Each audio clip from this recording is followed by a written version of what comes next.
Welcome to the Trinity Podcast. My name is Joel.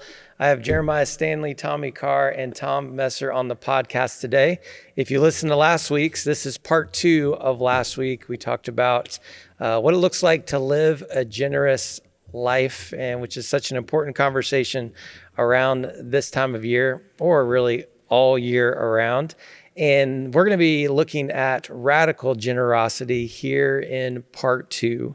And when we talk about generosity, time, talents, and treasures is what you hear a lot. We may talk a little bit more about treasures here in part 2. But I want to start with this statement that I think was used in one of our messages, A Generous Life, that we've been in a series in our church, and kind of let this kick us off, okay? Because obviously when people talk about being generous, it's this idea of giving money and giving of finances. This statement actually caught me off guard when I first heard it, but it made a lot of sense. It's this: you can have an open wallet and a closed heart. So we think, if I'm just giving my tithes, then I'm being generous. You can have an open wallet and a closed heart. And Pastor, I think you're the one that said this statement, so I'm going to defer to you to kick us off with what exactly is the big idea behind that. Well, so, we've been studying through the Gospel of Luke, and I'm just amazed at how many of the stories in Luke's Gospels center on the subject of money. And it's because obviously even in Jesus' day, just like in our day, money outsizes itself by way of importance in our own lives and in culture in general. We have a tendency to think, rich people are blessed, poor people are not, right? We assign value to money for a lot of different reasons. And the story we used specifically there was Jesus teaching in the sermon, in the parable on the Pharisee and the publican. And the Pharisee, who's a righteous guy, right? He's making two really big claims. I'm a moral person, and my morality is evidenced by the fact I've not extorted from people, my morality, I've not committed adultery. And my generosity, I pay tithes twice in the week, or I fast twice a week, I pay my tithes.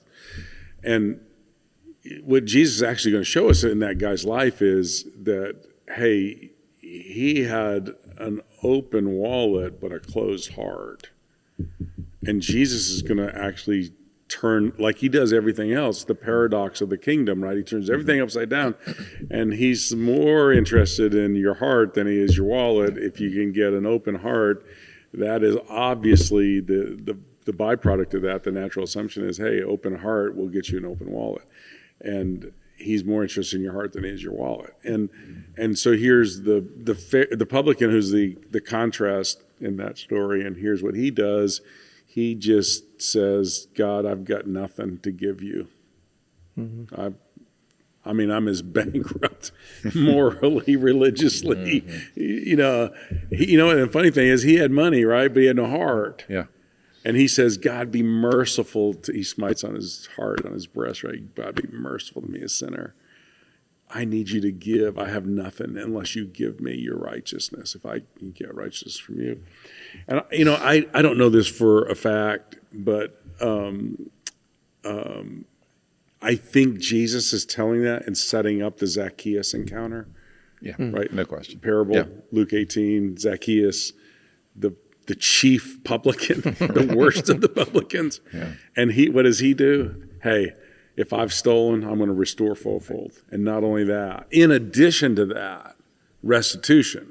In addition to that, I'm going to take 50% of everything I own. I'm going to give it away because God touched his heart. So I think that's at the basis of what we're teaching there. So if true generosity begins in the heart, how does that challenge this notion that financial giving alone defines generosity? What does that maybe look like in your own lives and maybe examples that you have? How does that challenge that notion, that idea? How does this perspective reshape our understanding of generosity? That's challenging. I think oftentimes our perspective is that we can somehow earn or buy. We're accustomed to that, right? It's like I'll buy into a membership, or I'll buy into whatever. And so we think the money is going to somehow earn us a spot. And I think this is teaching us that, no, you can be giving the contribution, giving the tithe, but there's so much more to it than just that. You're not just simply buying your way into eternal life or buying your way into the kingdom, that the money is a segment of that. It's an important part of our lives, but there's a lot more to our lives than just our finances. Yeah. And so the reflection of the heart is, yes, seen to a certain degree in what we do with our money, but it's also in how we manage the rest of our lives outside of just the finances. Yeah. I think, listen to those two guys. So Amy Carmichael said it this way. She says, you can give without loving, but you can't love without giving. Good. So I love the story of the Pharisee and the publican that he's referencing. And I'm an 80s child, right? We all are. We got rid of all the young people. You're not really. Well, I was born in 79. Okay, you're close. You remember the Crocodile Dundee movie? Remember when I remember they that get one. held up on the guy pulls out this little pocket knife. He's like, hey, give me all money. And the famous scene is he's like, hey, I got this knife. And the lady's like, oh, no, he's got a knife. And He's like, that's not a knife. This is a knife. So here's the Pharisee going, hey, I give tithes and I fast twice in the week. I'm living a generous life. And he just referenced the publican.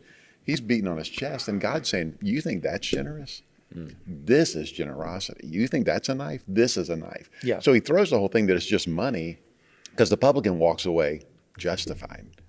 And then he references Zacchaeus. When he has Jesus at his house and Jesus comes into his life, he's like, if I've done this, this is what generosity is. It starts at the heart, and it's more than just money. It's a generous life of giving. Yeah. Well, the signs of radical generosity include something we talked about a little bit in part one, this idea of investing in relationships, specifically investing in relationships that cannot reciprocate or give back to, give back to us, or we get any kind of return on investment.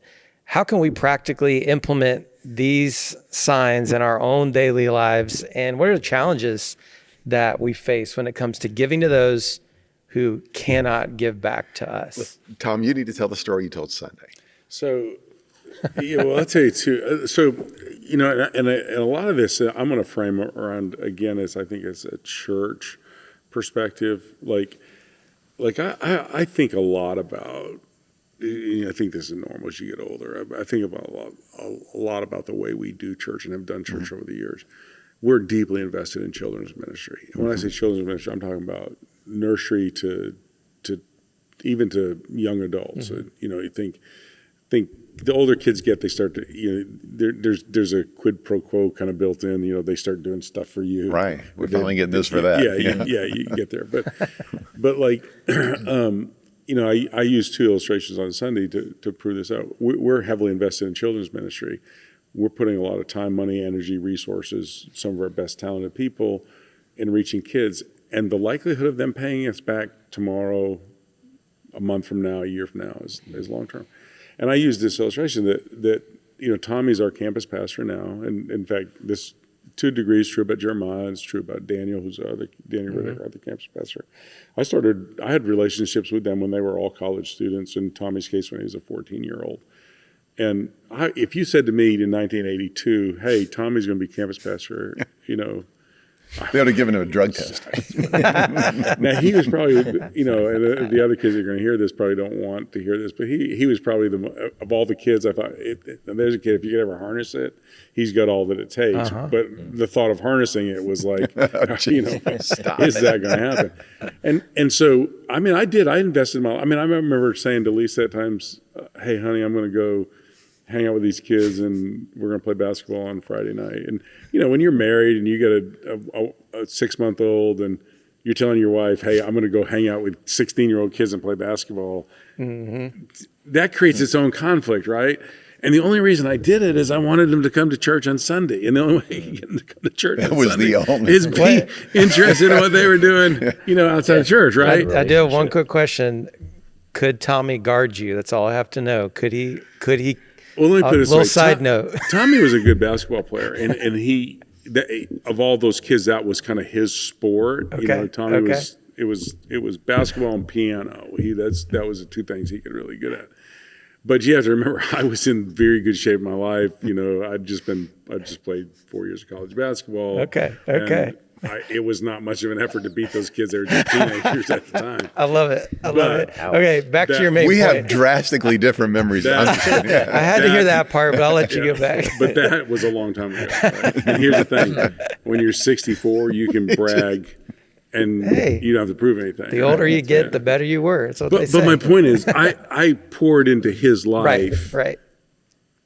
Literally my only expectation is maybe I could get him to come to church on Sunday, right? That was my expectation. Yeah. And now it's not just him, but there's a bunch of those kids are faithful in our church, and they serve as deacons, and they're generous with their money, and they're living lives that are commendable. Work in the ministry, right? Yeah. And Jeremiah came here as a college student, and Daniel's as a college student, and now they're intricately involved in leading and pastoring in our church, right? And the payback has been enormous. Whatever little bit of investment of my life in theirs, the payback has been enormous. The other illustration I used was there's a kid in our church. He played basketball for me in college, right? Yeah. And I mean, the way I would describe it is he grew up on the other side of the tracks, and he was so far on the other side of the tracks that you had to drive across the tracks no matter which way you went to his house. I mean, he was in the middle of all the wrong side of the tracks, right? And he was at my mother-in-law's funeral this weekend. We just sat and talked, and he's faithful in our church. He's probably a top 15 giver in our church, and gives beyond. I mean, there's people that probably make more money than he does, but there's not.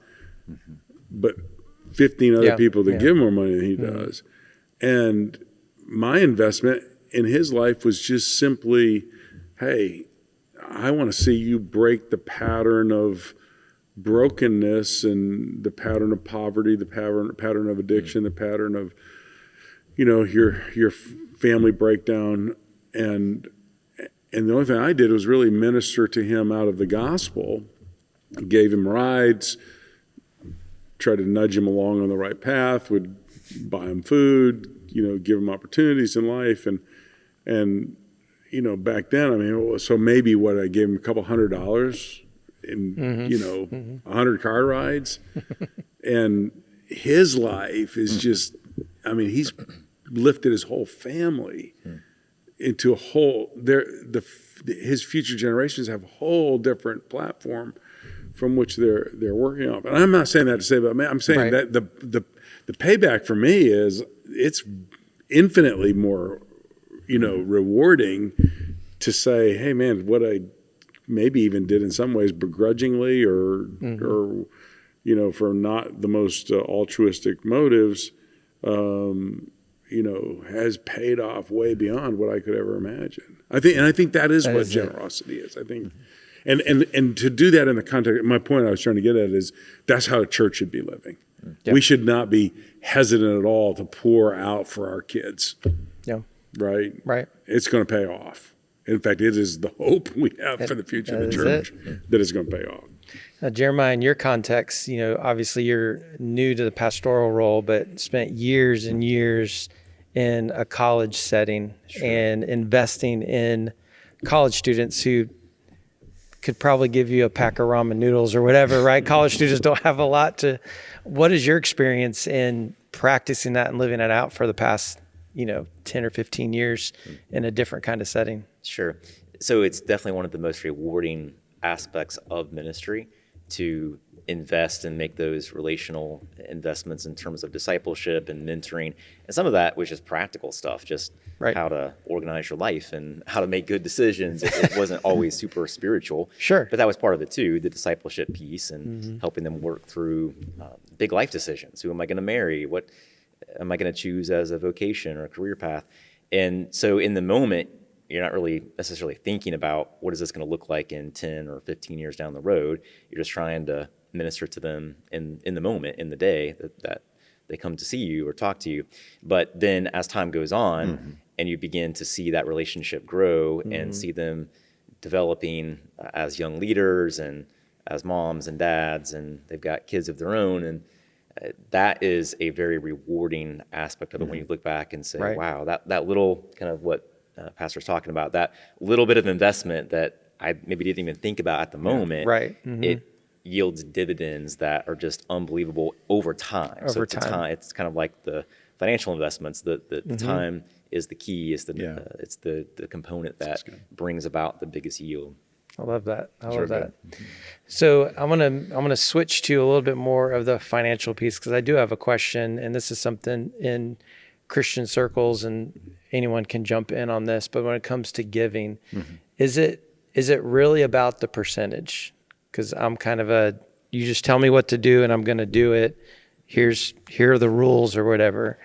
Is it about the percentage? Is it more than that? What is the goal that you shoot for when it comes, maybe in your own personal lives, when it comes to giving financially towards the kingdom of God? This could get fun. Yeah. Well, I mean, I'm just throwing it out there. So I think that there are two extremes of the positions. Okay. So on one side, you have the individuals who are looking to money as the security. Like they're the savers. Their whole savings for the future, but also their trust is in the bank account. And so that's one extreme. Yeah. The other extreme is like, I'm using money as a tool to buy me status, or I got to have the latest truck. I got to have the biggest house. I got to have the latest clothing. And so they're both using money for the wrong reasons, but they're on different ends of the spectrum. Sure. And so I think the biblical approach to this is like, God is a generous God. And we have to avoid having a scarcity mentality where there's not enough. I got to get my share because there's not enough for everybody else. God gave us tremendous resources. I mean, he created the earth and gave abundantly all that we need to live full and satisfied lives, to flourish. I mean, we have all that we need. Yeah. And so having that perspective to say, all right, there's enough for everybody. I'm not going to hoard it on this side. And I'm also not going to, I mean, what is this buying me with the creator of the universe? How can I somehow gain status in his eyes? Right. He's impressed by the amount of money, the zeros I have in my bank account, really? I mean, so I think keeping it in that proper perspective like that. That's good. You know, it's funny. So raising up, you tithed, and it was you said is it a percentage? Yeah. We were 10%. Right. There's 10%. And then people would get deep into it. And you tell hearts pretty quick. And I don't mean to be mean and ugly, but like, well, 10% of gross pay or 10% of your net check. And, I've thought that before. and yet that's the way we think. And then it's almost down to the penny. You get those tithe checks that are $21.31. You're like, okay. And it's like, then you get this, Jesus says, you've heard, but I say unto you. And there's this elevated principle. It really came true. I did it with my kids, but man, now that I've had grandkids, right? So I take them for Target runs or Walmart runs, and they have my heart, like all four of them. And the boys are a little older, and they think, they were talking to their dad the other night, and your mother-in-law had passed away, and Judah's sitting there going, oh, I don't want to get old. And he goes, why? Because you get old, you pass away, and you die. And Christopher's trying to come up with the principle. He goes, well, when you get older, you may have more money. And he goes, what? He goes, who do you know that has a lot of money? And he goes, Papa. Papa's got a lot of money. So when It's all relative. it's all relative. So I take him to Target, and they come around the corner, and to see him light up and Papa, I'm like, I don't care how much it costs. Yeah, right. I'm not sitting there going, well, Rhoda gave me $100. I'm going to go home to her and go, hey, I overspent because they have my heart. So you take that back into, hey, you should tithe, gross or net. Right. I don't treat my grandkids that way. The percentage, I don't care about the percentage. You've heard that it was said, but I say unto you according to your heart, as every man purposes in his heart, let him give. So yeah, for me, those arguments become, if you got your heart, percentages become irrelevant. That's I think those are really, I think those are the practical perspective of it. And let me just add this little bit of a thought. I think we struggle, there's a principle of how you reconcile Old Testament and New Testament together is how you actually form your whole view. That's where all your theology is kind of summed up in how you take the Old Testament and the New Testament and you connect them, right? Well, the law is going to put a big emphasis on the Old Testament, right? And grace is going to put a big emphasis on the New Testament. But you can actually find a way to take those two things and put it together, right? So the way I've looked at it and the way I think, I'm not saying other people can't say it better. I don't think you have to beat people over the head with the Old Testament to get them to give. I think that's a faulty thing. I think that becomes, this is what I call, I think the Old Testament offers us a really good guideline. A good guideline is, hey, for you, particularly as you're trying to think through and process this, the tithe is a really good starting point. Because the tithe is actually teaching you that when you take that 10%, and we're going to focus on a percentage for a moment, you take that 10%, you're actually arranging your life in a way that you're intentionally and deliberately including God in your life, right? Mm-hmm. Now, I think you could make an argument that a lot of us, me particularly, probably ought to give more than that because I need a bigger reminder. I'm slow to get it sometimes and I forget, right? But in my life, and the reason I give weekly, though I get paid biweekly, and I could give in a number of different ways, and I don't think there's a right or wrong. The reason I give weekly is I need a weekly reminder. God means a lot in my life, and in an area of my life that tends to mean a lot and sometimes can get outsized, the financial responsibilities I have in my life. If I take a portion of my money and give it to God, then I'm saying in one of the most important areas of my life, God has an important role, and I'm just as intentional as I am about going to church. I'm intentional about arranging my life around God. All right, that's the guideline. That's the starting place, right? As you move to the New Testament, and I love this thought, and I'm not trying to over-spiritualize it. Jesus didn't tithe his life for us. He gave his life for us, right? And the better word to use there is he sacrificed his life. So I'm willing to see as a principle, and I see it as a binding principle in my life, that I've not really given until I've sacrificed. So I want to give over and above 10% in my life because I want to connect the fact that I'm living not by law, what I have to do, what I'm obligated to do, what I should do. I'm living in the area of my life where I'm choosing to do. And you know, for my wife and I, it includes how we help other people. It's not just the money that we give to our church. It's how do we sow generously into helping people at various points in their life, whether it's a simple thing like, you know, paying for something that we just want to be gracious about, or helping people through a difficult time in their life, or whatever that is. And there's the joy for me is not the tithe. The joy for me is the sacrifice. Well, because the misunderstanding of the tithe is like, well, I'll give God the 10%, but the 90% that's all mine. belongs to him. Yeah, correct. It's all his. So if we flip that script a little bit to say, okay, God's given me all of this, and there's nothing wrong with it. I think that's another danger too, is to think, well, I should just give it all away then because somebody else could use this or whatever. So I'm going to have nothing lavish in my life. And that's not healthy either. Like there's nothing wrong with accumulating wealth and making good business investments or decisions. I mean, God has blessed all of that. He's given us the ability and opportunity to do that. That's a really important point that I think we have to keep emphasizing. We demonize things that we have a tendency to be uncomfortable about, right? And so, like, the Bible never condemns wealth. Correct. The Bible doesn't even condemn people that become enormously wealthy, right? What the Bible condemns is the way you view and the way you use your wealth, right? And the Bible never says that a wealthy person is better than a poor person. The Bible puts a lot more emphasis on character than it does on value of possessions and net assets. So what he just said is really important.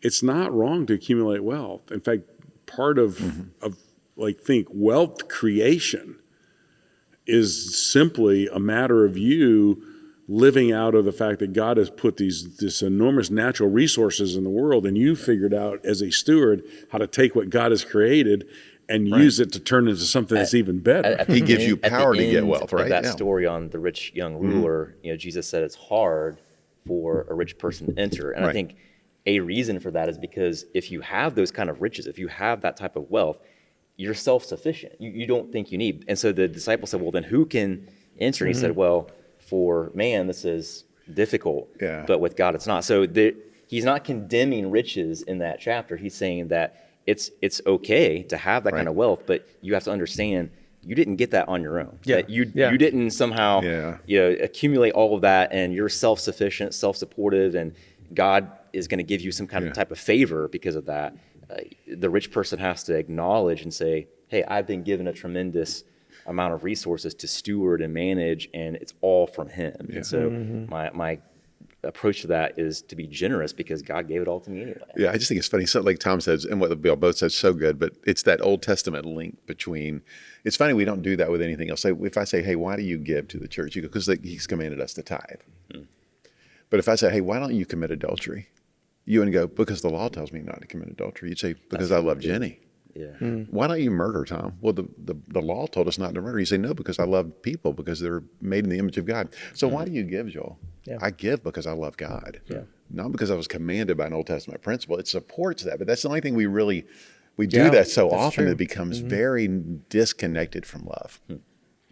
Well, to finish part 2 up, I want to go around the table real quick and just give a response to this idea. I think it's a great place to finish. For you personally, how has understanding and receiving God's grace influenced your own generosity? How has understanding and receiving God's grace in your life influenced your own generosity? We'll start with you, Tommy. Okay. So it probably went from, and I probably just was my own worst critic. It went from, all right, when you start making money, here's the first thing you do is you tithe. And it was really principle-based. It was, this is what you do. It's almost like they handed me the handbook of churchdom. Like, this is when you become. And that's what I started doing. So generosity was you give 10% and then you do this. And there's great lessons learned. I'm not debunking any of that. That's a great place to start. Tom's right. There's a very, very critical principle. But then all of a sudden, I think I got a clearer view as I started going through sanctification of how good God has been and the grace of God in my life. And then became as I purposed in my heart. And so I think generosity linking to grace, it never is about the money for me. It is about the goodness of God and how much I can be a blessing to other people, not based on anything other than the grace of God that was shed abroad in my life. I think it's the Nicodemus principle. Here he is, the chief of the tax collectors. But when Jesus comes in, he's just going, hey, if I've wronged you, watch my heart unload to you. It's a higher principle. Generosity and grace are inextricably linked. Pastor, how about for you? Yeah, so taking a biblical principle, I love 2 Corinthians 8:9, for you know the grace of our Lord Jesus Christ, though he was rich, yet for your sakes he became poor, that you through his poverty might become rich. And I would resist saying, I want to give so that I can get, or I want to give so that I become rich. That's not what I mean by this. But I think that verse teaches us this. Jesus had everything, and he emptied himself out. He poured himself out. He became impoverished. And you can describe it in 100 different ways. He gave up the best seat of the house. He emptied himself. He poured out his riches, right? And he emptied himself, became poor, entered into our suffering, so that we who were suffering, were poor, were emptied, could become full, right? And then if you think through, right, not only did we become rich in his grace and because of his sacrifice for us, but look what he got out of it too, right? He has ascended to the right hand of the throne of God, and he's been given the keys to the kingdom, and it all belongs to him, and we're going to give him back everything, right? And so it just becomes a principle to live that you don't do that, like Jeremiah said, to earn God's favor, to get something from God that you are hoping that God's going to somehow pour it out on you. You do it because of your love and devotion for God. It's actually a sign that your heart has been touched by grace, and you get it all back. You never give away something that it doesn't come back and bless you in ways that you can't even begin to imagine. So to me, I just see it in that context. Jesus gave up everything. Whatever I give up for him, it's going to pay off in ways I can't even begin to imagine. Yeah, that's good.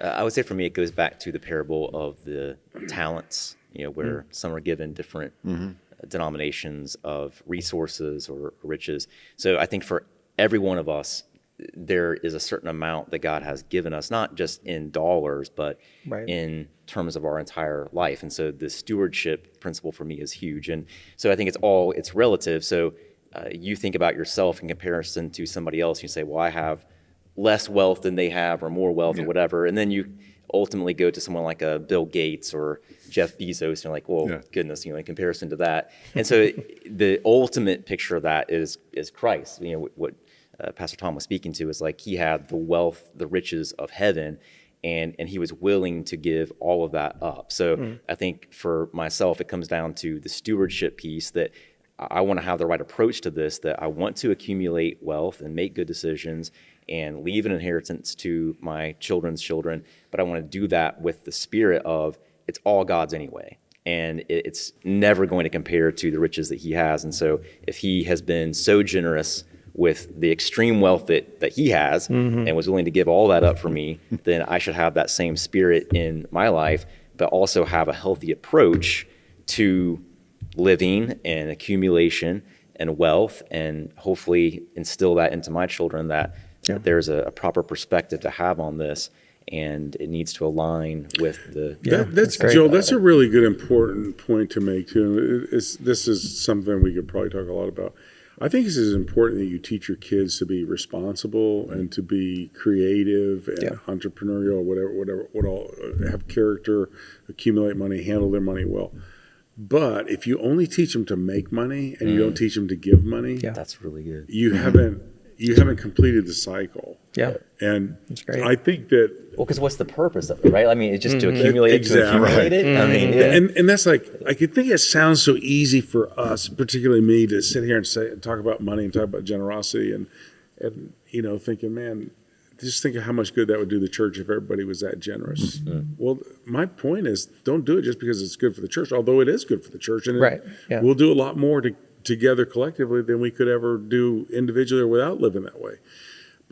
But my kids need to learn to be generous because if they don't, they're going to envy people that have things that they don't have. If they don't, they're going to worry constantly about money. If they don't, they're either going to get into I spend to make myself feel better, or I hoard to make myself feel better.